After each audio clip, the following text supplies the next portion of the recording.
This is a video about a 13-day canoe trip down the wild South Nahanni River in Canada's Northwest Territories. Getting to the starting point on the banks of the Nahanni River involved 4 flights, starting on a large jet and ending up on a small Cessna landing on the riverbank. We flew across the Canadian prairies to Edmonton, the gateway to the north, where we caught a flight north to Yellowknife, the capital city of the Northwest Territories.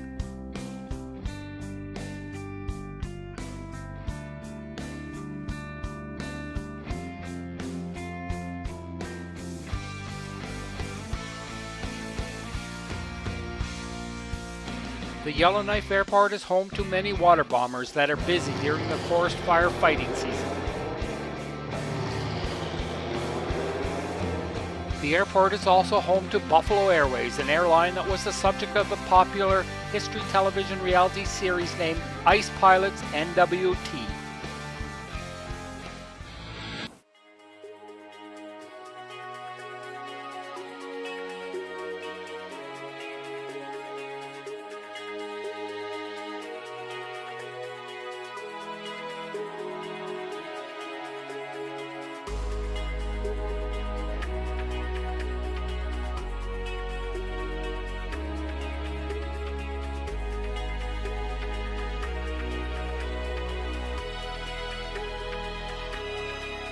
From Yellowknife, we flew west to Fort Simpson, a village of 1,200 people on the banks of the mighty Mackenzie River that flows 1,700 kilometers north to the Arctic Ocean. It is the largest river flowing into the Arctic from North America, and with its tributaries, it is one of the longest rivers in the world. Fort Simpson was founded in 1803 as a fur trading site named Fort of the Forks, the term Forks referring to the nearby confluence of the Mackenzie and Liard River. The trading was with the native Dene people of the area. As we had arrived a day before our flight into the Nahanni, we had time to walk around the village and see the many interesting sights. Due to its remoteness, goods must be trucked in a long way from southern Canada, so the food sold in the northern store is generally significantly more expensive than that down south.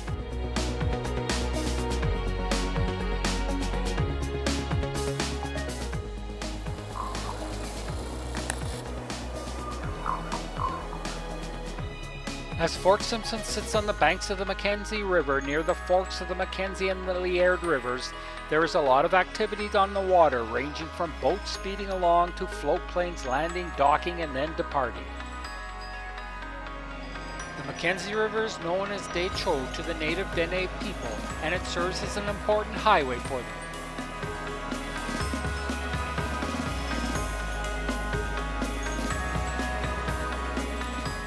Pope John Paul II visited Fort Simpson in September 1987, and for his visit a large teepee structure was built to serve as a stage near the forks in an area called the Papal Flats.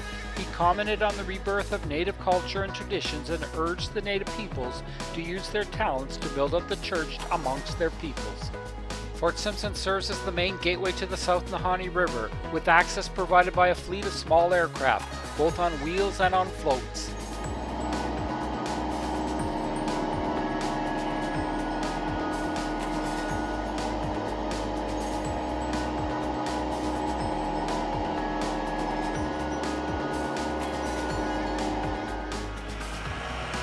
We waited at the dock for our float plane, but it was not available, so we went to the Simpson Air hangar to fly in via a Cessna. The Simpson Air hangar has a beautiful mural painted on it showing where we were going. Finally, a plane became available, and after refueling and loading, we were off for the Nahanni.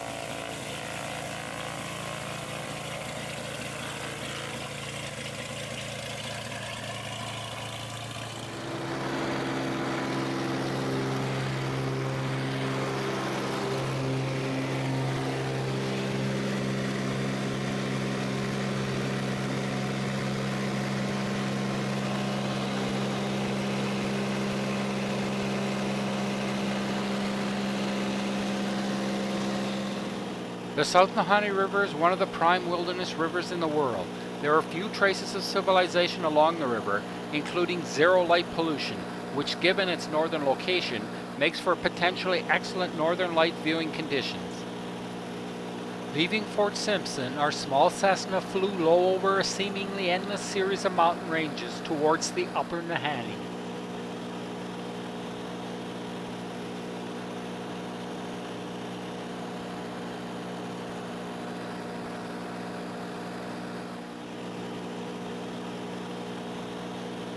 While flying in, we passed over a forest fire burning along Hell-Roaring Creek. A lot of the area was burnt, as we would later see when we camped overnight beside the creek.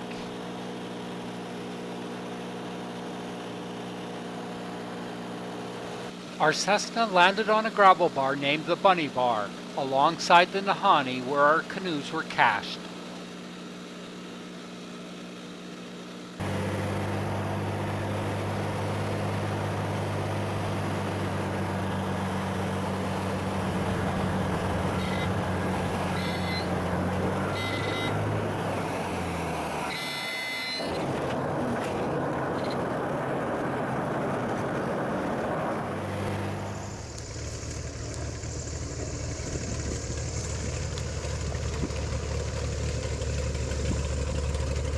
After coming to a stop, we quickly offloaded the gear and supplies, and then the Cessna took off and headed back to Fort Simpson.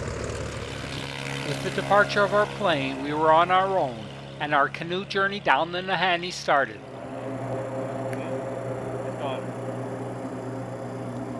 We're all alone. We're all by ourselves.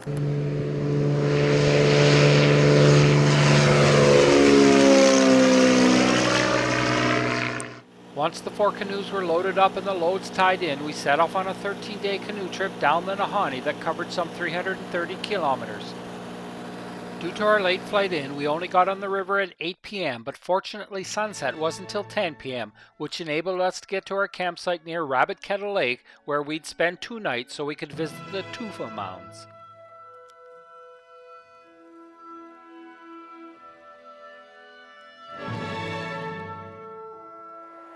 It was very peaceful on the Nahanni, and along the way we passed by a beaver alongside the shore. Finally, we arrived at our campsite on the bank opposite the landing for Rabbit Kettle Lake. As we set up camp in the dusk, we could see the outline of the Cirque of the Unclimbables in the distance.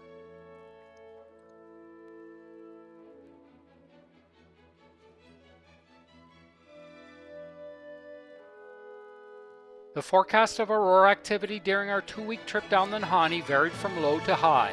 During the latter part of our trip, the northern light activity was active, or 4 out of 9, and on several nights the aurora displays were visible overhead during the middle of the night. In the early morning, a mist hung over the river, making a beautiful scene, while a beaver swam across the strong current and then chowed down on his breakfast while our breakfast was being prepared. The demand for beaver pelts was one of the main drivers for the development of Canada. However, as the stocks of fur-bearing animals were depleted by the European merchants and their Aboriginal trappers in the 19th century, trapping spread to the northern regions with a similar effect. However, today, wild animal pelts make up only 15% of the total global fur output. The meals on our trip were good and almost always prepared on a campfire, for which we collected firewood from the abundant trees pushed ashore by the strong Nahanni current and ice movement at spring breakup. Following breakfast, we crossed over the fast-flowing Nahanni to the Rabbit Kettle Lake landing and then made the short walk to the Warden cabin on the lake, where we met the park employees who would accompany us to the Tufa mounds. Due to the cultural significance of the Tufa mounds to the Dene people, independent visits to the mounds are not permitted.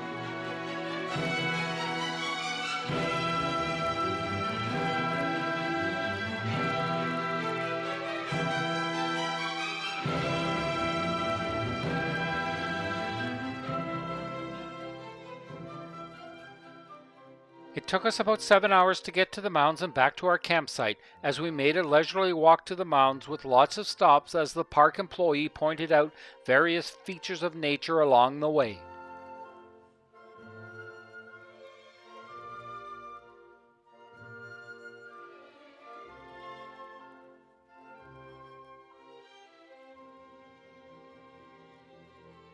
Finally, we arrived at a hill and could see the Tufa mounds in the distance. However, to get to the mounds, we had to pull the cable ferry across the Rabbit Kettle River.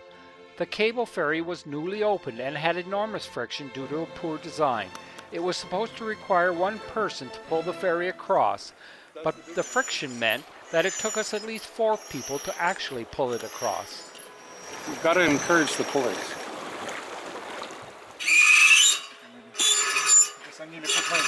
Yes. Okay, look like you're having fun.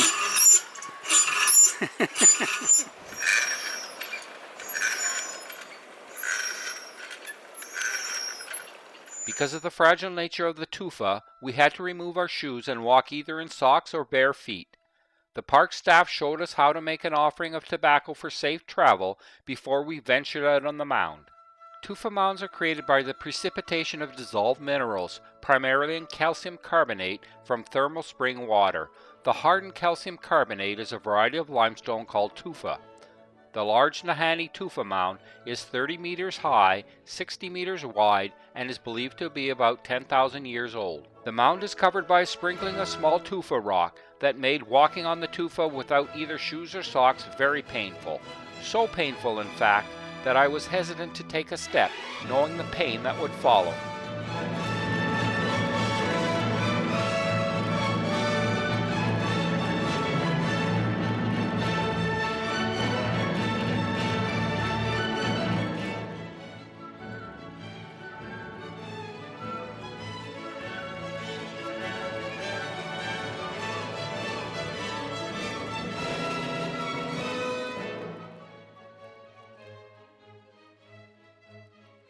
At the top of the mound was a large pool, which was in fact the spring that was the source of the calcium carbonate bearing water that creates the tufa. Leaving Rabbit Kettle, we canoed downriver to the mouth of Hell Roaring Creek, near where we had seen the forest fire earlier when we were flying in from Fort Simpson. This was one of the few days of canoeing that we arrived early enough to be able to set up camp in the sunshine and dry out any wet clothing. Throughout the trip, when time and light permitted, I read R.M. Patterson's popular book entitled The Dangerous River, about his exploration trip up the Nahanni during 1927. He was prospecting for long-rumored gold, investigating the mysterious murders of earlier parties of prospectors, and above all, seeking adventure. This was one of my father's favorite books, and it's a great read, even if you're not sitting on the banks of the Nahanni.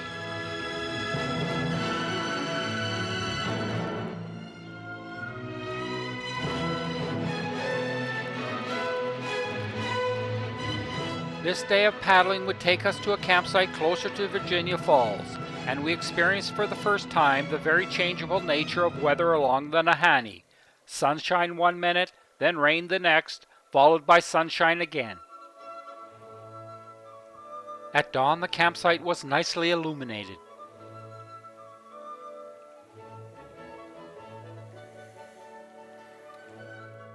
The scene looking upriver was particularly beautiful as the granite peaks of the Ragged Range became illuminated by the pinkish light of dawn.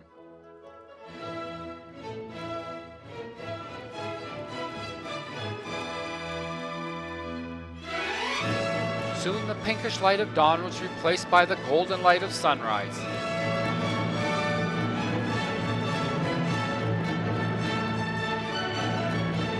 With the coming of sunrise, it was time to pack up the tents before breakfast.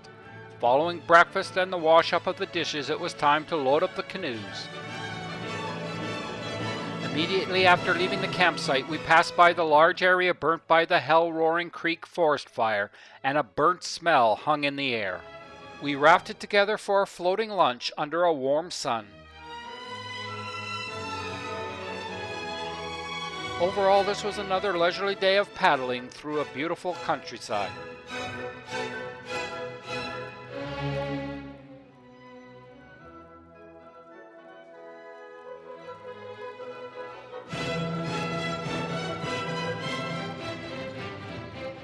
We camped on an island in the Nahanni River with a wide expanse of sand which made for a soft tent floor, but the sand got into everything. The bear tracks weren't the greatest concern, rather it was the rain that we could see coming towards us, and soon it was upon us.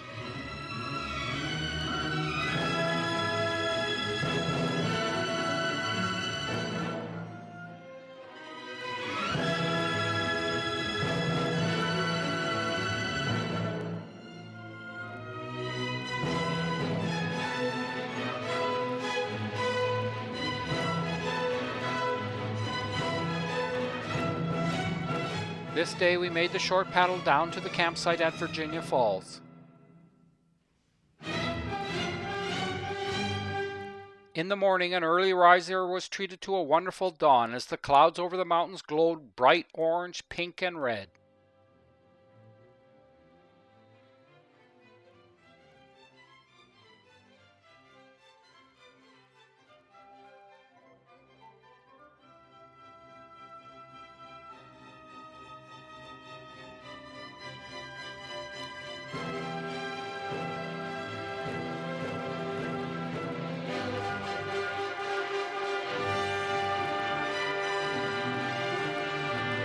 Before breakfast, there was time to briefly read some more of the dangerous river.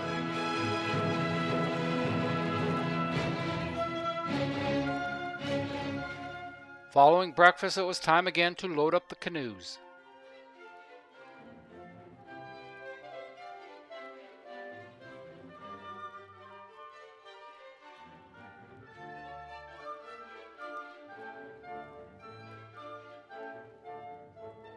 During the short paddle down to the campsite at Virginia Falls, we stopped briefly at the Sunblood Emergency Cabin. This is a cabin that can be broken into by travelers in the event of an emergency. The floatplane overhead told us that we were very near Virginia Falls, and soon the floatplane dock hove into view, where we would get off the river for a couple of days.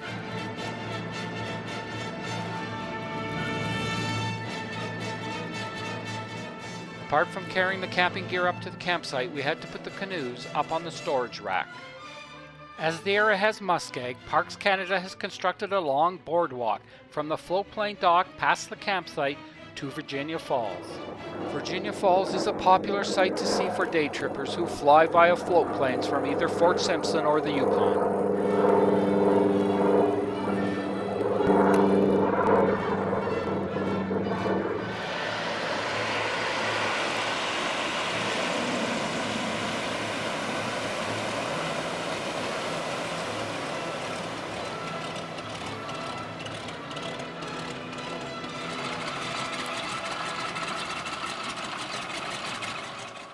As it was late in the season, the nights were generally cold, but especially so at Virginia Falls, where because I brought a lightweight sleeping bag, I had to wear every item of clothing that I brought, but still it was not enough to prevent chattering teeth whilst in the sleeping bag.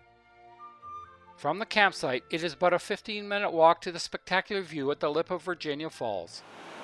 From the rapids above the falls, one can look back and see the floatplane dock in the distance. Virginia Falls is one of the most spectacular features on the Nahanni. It has a total drop of 96 meters, making it about twice the height of Niagara Falls. The flow over the falls is dramatically divided by a large rock outcrop in the center of the falls known as Mason's Rock. It was a gorgeous day, but our Nahanni Wilderness Adventure group tour leader refused to take us across the river so that we could hike up Sunblood Mountain. Hence we had lots of time to read beside the falls and watch the floatplanes coming and going.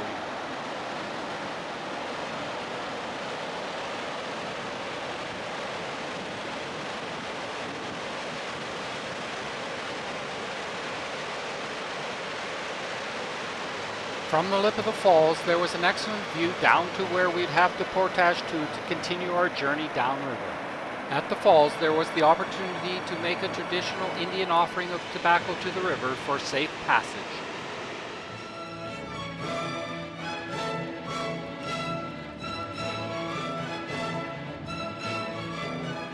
Finally, we were allowed to cross over the river to make the short walk to Last Chance Harbor, where skilled canoes could pull safely over into shore before plunging over the lip of the falls.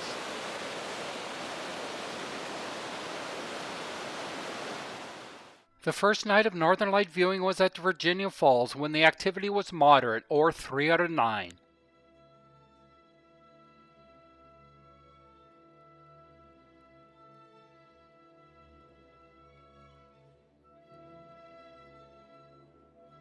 The lights were not particularly bright and were simply green ripples. The tent platform served as an effective tripod since the lights were directly overhead. There were the occasional meteors streaking through the aurora. These were probably stragglers from the Perseids.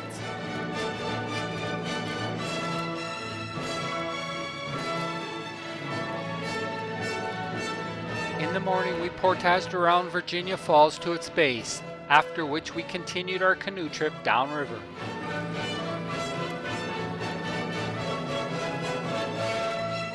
After breakfast, we loaded the gear back onto the canoes for the short paddle to the start of the portage. The portage trail is initially a boardwalk, but soon becomes a normal dirt path as it descends the canyon down to the river. It took us most of the day to move all the equipment over the portage at Virginia Falls. The portage is about 2 kilometers long, but involves a descent of some 200 meters down a trail that is both steep and slippery at times. Of course, to move all the gear and canoes, multiple trips over the portage were required.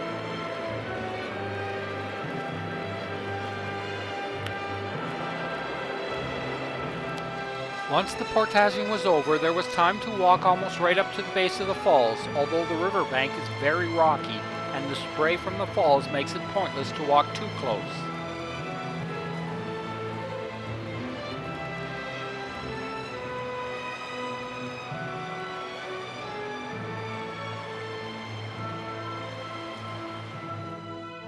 Leaving Virginia Falls late in the afternoon, we made the short 8-kilometer paddle downriver through the Fourth Canyon to a campsite at Marengo Creek. Unfortunately, Virginia Falls marked the spot where instead of everyone being in canoes, half the group switched onto a raft. As the raft was very much slower than the canoes, this meant that we canoeists spent too much time waiting in the cold for the raft to catch up, and also that we arrived very late in the day at our campsites. The Nahanni River changes from a smooth river above Virginia Falls to a river strewn with rapids as it passes through the canyons below the falls. Immediately after leaving the portage, we enter the Fourth Canyon with its rapids. Our remaining 2 canoes were lashed together as a canoe that made for a stable platform in the rapids.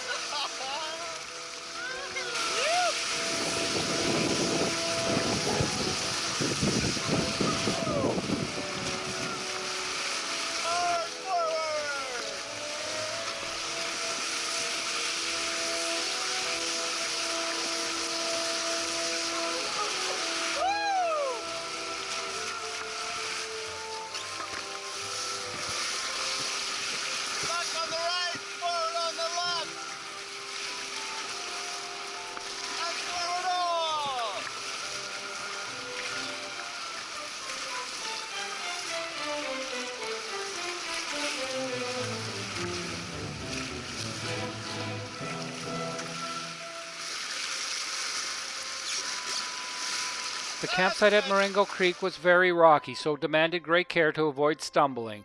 Because of our late departure from the portage, we had a late supper at 10 p.m. From Marengo Creek, we paddled down through the Third Canyon to a campsite at the foot of the famous gate. Each morning on the river, the routine was to get up, have a coffee, and then pack up our tents while breakfast was cooking. All material requiring protection from water was put inside a waterproof sack.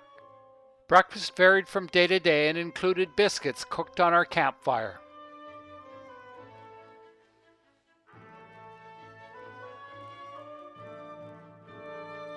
After breakfast, it was time to load up the canoes, attach their spray decks, and finally bail out the water from the previous day's passage through the rapids, and then push off for another day of paddling.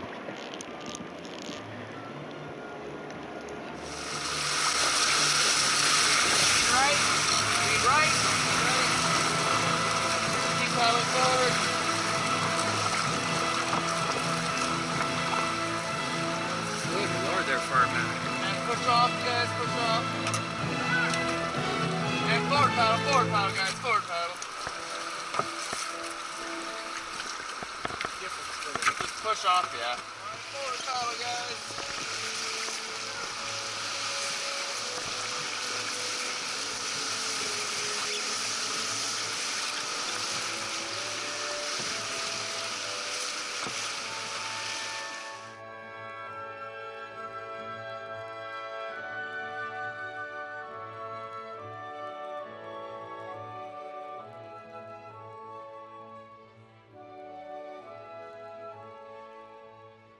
The The figure 8 rapids is a tricky feature caused by the river bending sharply to the right when approaching the rapids and then making a 90-degree turn to the left. The water moves quickly with part moving smartly downstream while the rest turns right into a large eddy.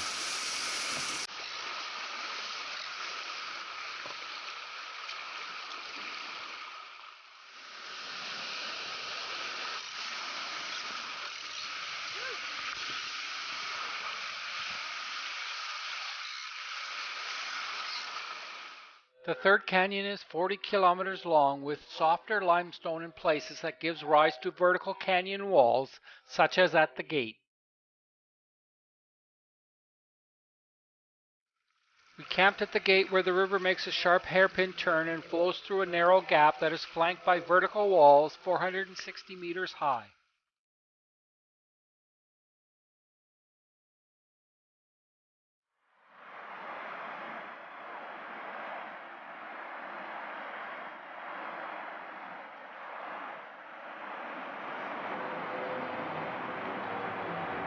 There is an excellent view of the river from atop the gate. However, to start a scramble up the 460 meters to the top of the east side of the gate, we first had to wade across an icy cold stream.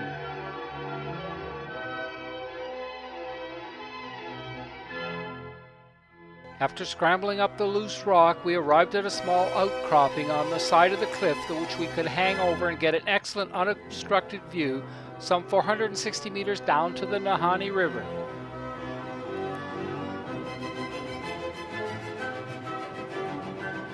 Pulpit Rock is believed to be part of a natural bridge that once spanned the gate as the river eroded its way through the softer limestone.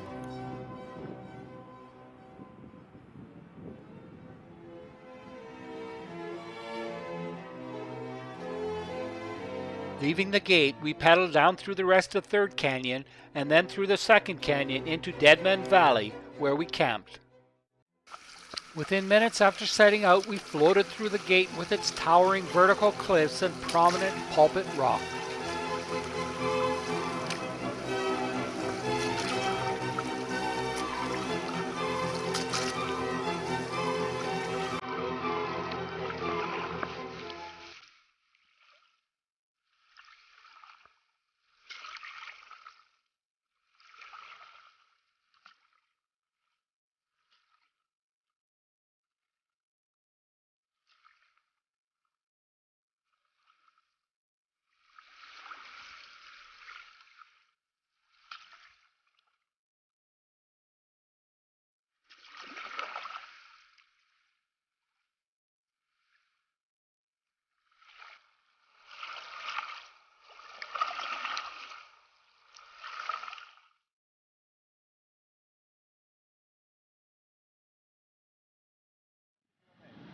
No, it's a nameless creek.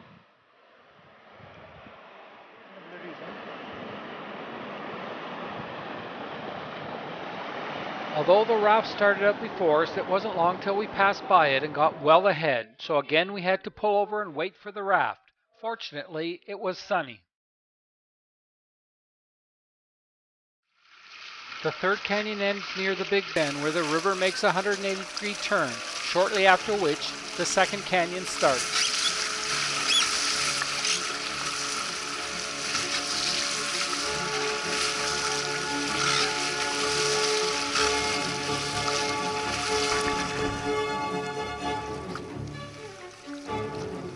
Exiting the second canyon, we entered Deadman Valley. It got its name after the headless bodies of two prospectors, the McLeod brothers, were found in 1908. These deaths account for the names of the Headless and the Funeral Range of mountains.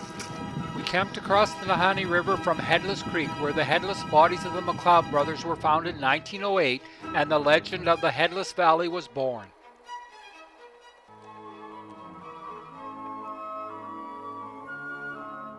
The forecast was for active aurora activity, so hopes were high.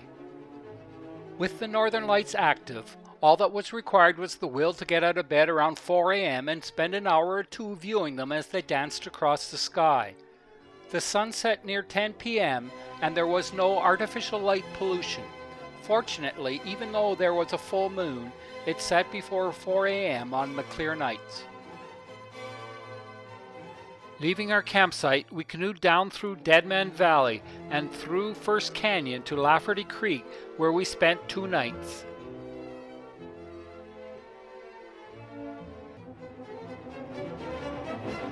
The food on the trip was good, and part of the reason was the use of a Dutch oven. To act as an oven, a uniform internal temperature is required, which in this case is provided by heating the cooking vessel both from above and below by placing coals from the cooking fire both on top as well as below. The baked goods that came out of the Dutch oven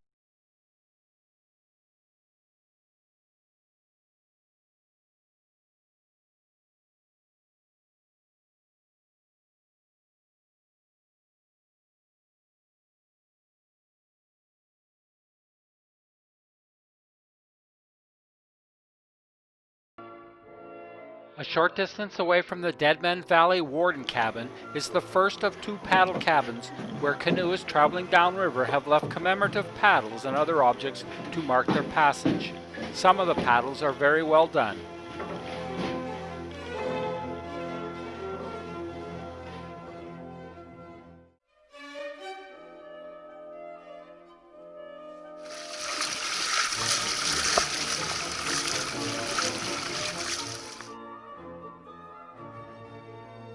The first canyon is the most spectacular of the 4 canyons. It is here that the river cuts through the Nahanni Plateau, creating the highest and most vertical of the canyon walls.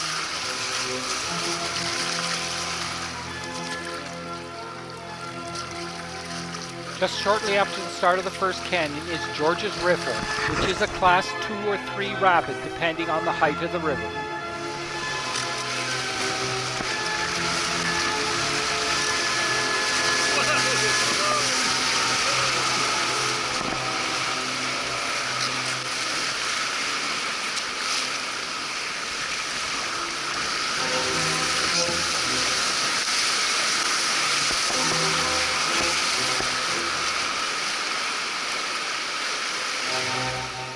It felt wonderful to get out of the shadow of the high canyon walls and back out into the warm sunshine.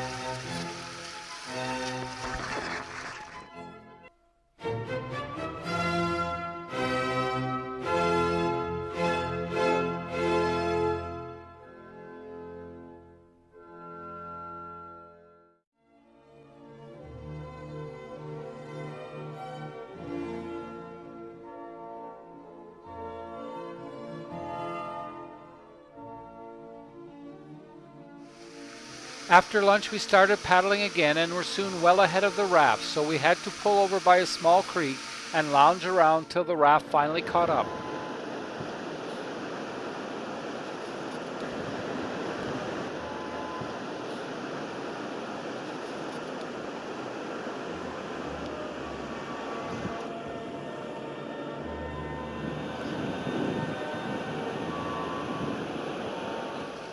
It was always exciting to pass close beside a rock or a tree stuck on the river bottom, as our closing speed was impressive.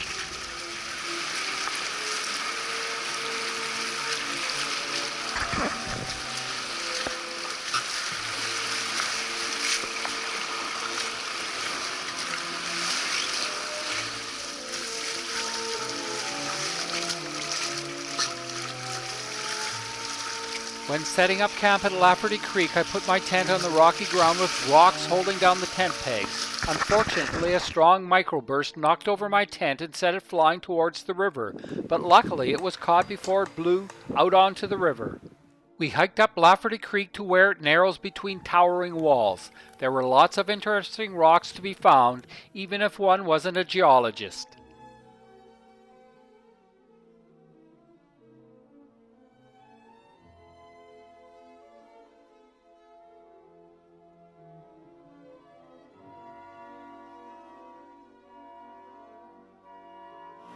When the occasional float plane flew overhead, one couldn't help but wonder where it was going.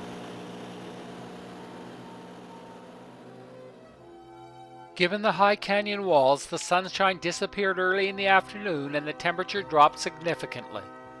The sky did not look promising to see the northern lights activity, but fortunately it cleared up and all was set to see the lights.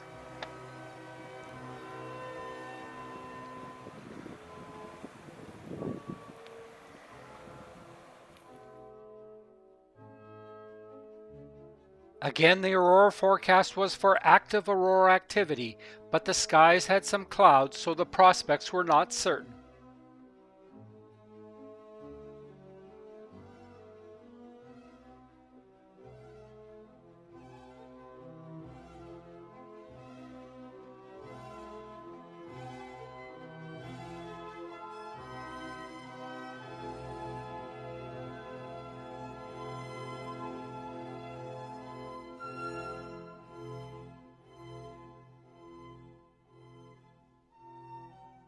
From our Lafferty Creek campsite, we paddled downstream to our final campsite on the Nahanni, but it was a long day due to the distance, the stop at Kraus Hotsprings, and the time spent waiting for the raft to catch up.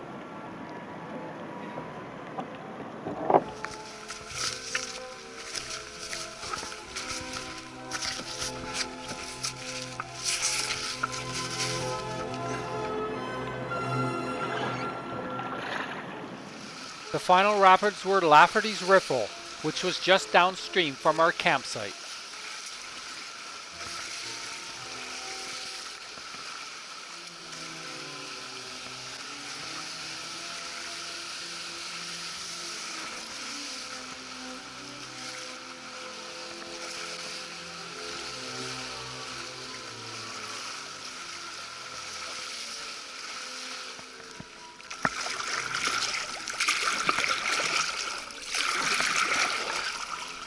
After Lafferty's Riffle, we soon exited First Canyon, and the countryside flattened out into the Mackenzie Plain. We made a stop of a couple of hours at Kraus Hotsprings. This is a shallow man-made pool beside the riverbank that traps the water from the spring and provides a bath of warm water to sit in. I decided to keep my wetsuit on in the pool, but that was a mistake. Well, it's a nice temperature, actually. Very nice. Oh yeah, it's a nice temperature. The algae growing in the warm spring water was both hairy and colorful. Unlike the hot springs at the Rabbit Kettle area that form Tufa mounds, the Kraus Hot Spring water carries sulfur that prevents the calcium carbonate from precipitating out and creating tufa.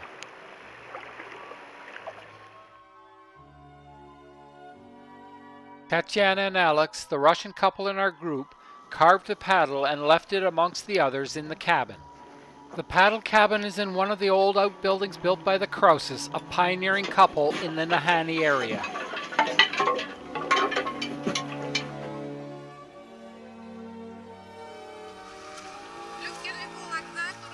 We passed by the remains of an old cabin built by Albert Faley, a famous early explorer of the Nahanni area.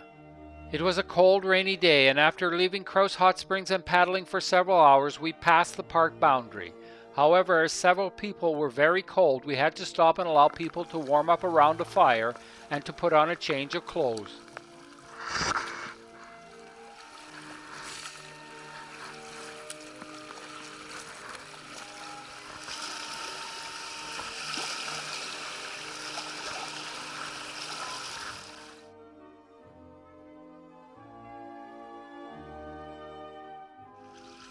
We pulled into our campsite on a gravel bar late in the evening under a rainy sky.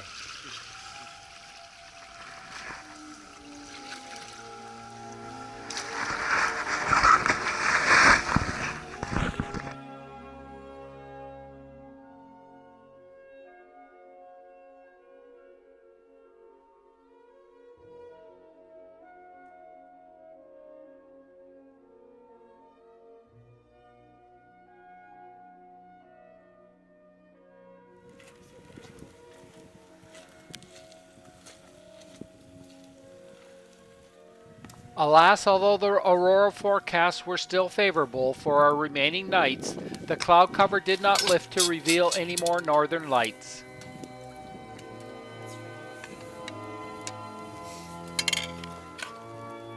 On our last day on the river, we made a short paddle to Nahanni Butte, where we loaded into a water taxi for a ride down the Liard River to make our ground transport. It was a cold, wet day on the Nahanni River.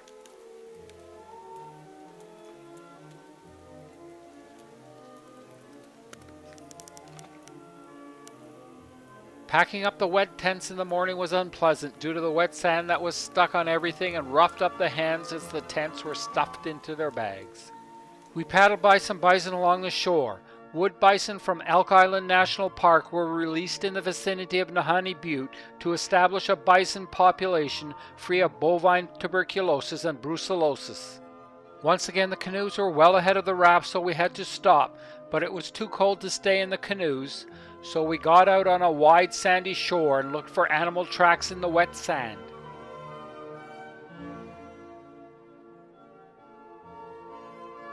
There was a log anchored in the river bottom, and once in the canoe we passed by another one out in the water.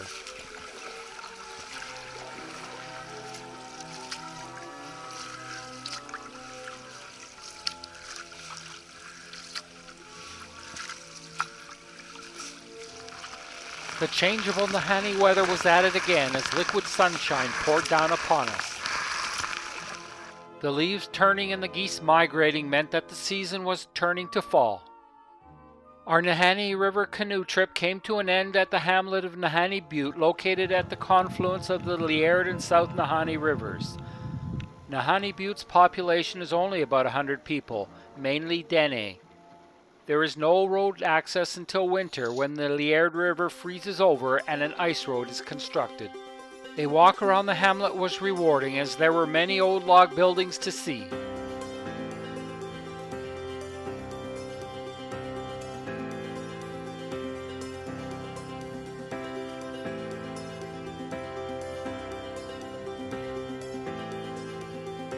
The most beautiful log building is the Roman Catholic church named Good Shepherd Church that was built in 1961.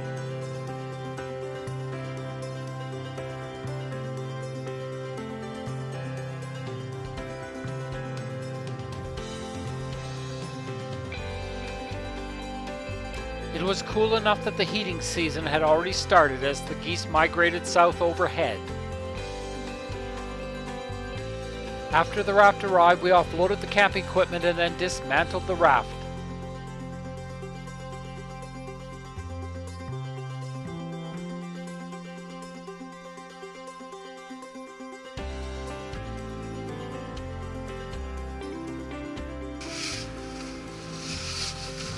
Earlier in the season, we went out to the left. Yeah, it's pretty shallow there now. We're heavy, so it might not be on step by the time we get to the shallow part. With the outboard motorboat water taxi loaded up, we were soon blasting down the Liard River.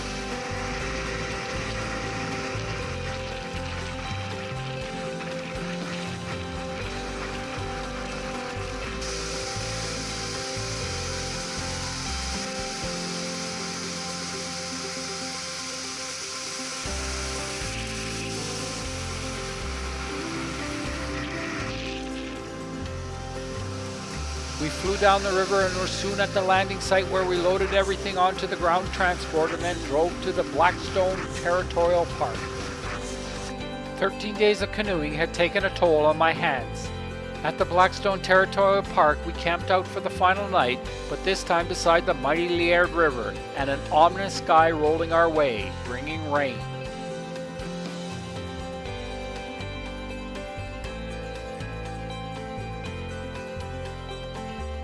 We had supper and breakfast at the small homestead of Lindbergh Landing on the shores of the Liard River. In the morning, we headed down the Mackenzie Highway to the Fort Simpson Airport for our flight back down south. Just before the Fort Simpson Airport, the highway traffic crosses the Liard River via a ferry.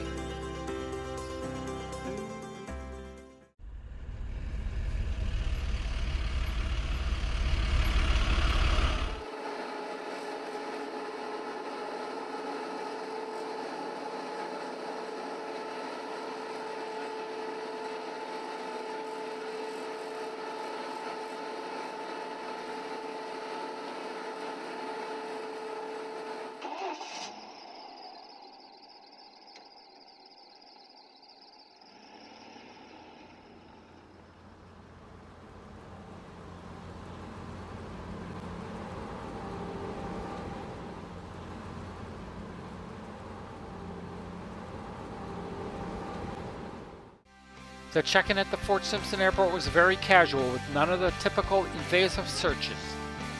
The trip down the Nahanni had many highlights, but the Northern Light displays were special.